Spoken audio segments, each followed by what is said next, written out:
आज हम 10th class का चैप्टर 2 का एग्जाम्पल 3 करेंगे। एग्जाम्पल 2 मैंने पहले करा रखा है, इससे पहले वाली वीडियो में, उसको आप देख सकते हैं।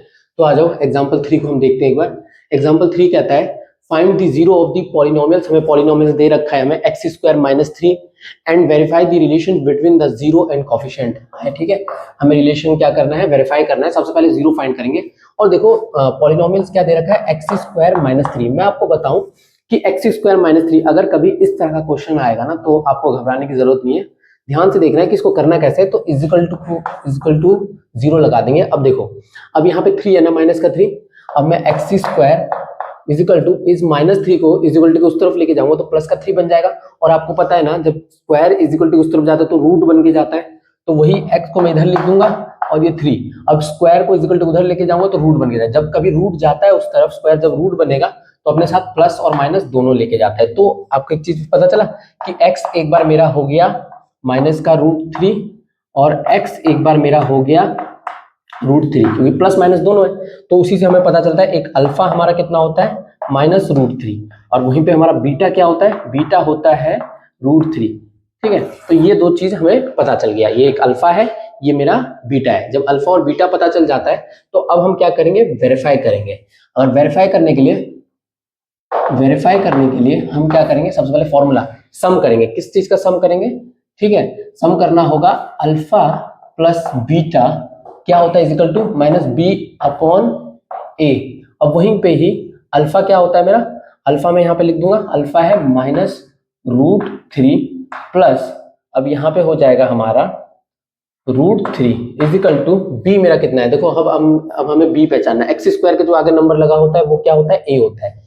तो ए मेरा कितना हो जाएगा, यहाँ पे लिखता हूँ, ए मेरा हो जाएगा 1 और बी मेरा, अब बी मेरा कितना है, यहाँ पे देखो बी नहीं है। तो देखो बी अब कैसे होना चाहिए, बी होने के लिए हमें क्या चाहिए होता है, बी होने के लिए हमें एक्स के आगे नंबर लगा होना चाहिए। एक्स के आगे जो नंबर लगा होता है वो हमारा बी होता है। तो यहाँ पे एक्स है नहीं, मे भी पॉसिबिलिटी होगी कि वो एक्स क्या होगा, मे भी वो पॉसिबिलिटी होगी बी क्या होगा, जीरो होगा। ये जीरो से मल्टीप्लाई हुआ होगा तो हमारा क्या बन गया होगा, ये पूरा हट गया होगा यहाँ से। तो इसलिए बी में क्या लिख लेता हूँ, जीरो लिख लेता हूँ। अब बी जीरो लिख लिया। अब इसके बाद आता है सी जी, सी क्या है -3। तो वहीं से हमने अल्फा प्लस बीटा लिख लिया। अब बी मेरा क्या है, 0। ओके, अपॉन में ए मेरा कितना है, कुछ नहीं है तो 1 है। ठीक है, अब मैं बताऊं ये माइनस है प्लस है, तो ये और ये खत्म, आंसर में था 0। अब ये 0 से किसी को भी डिवाइड करो तो 0 आता है। तो हमारा क्या हो गया, LHS इक्वल हो गए RHS के। समझ आया, ये हो गया अल्फा प्लस बीटा। अब हमारा करना है अल्फा मल्टीप्लाई बीटा, हम प्रोडक्ट करेंगे।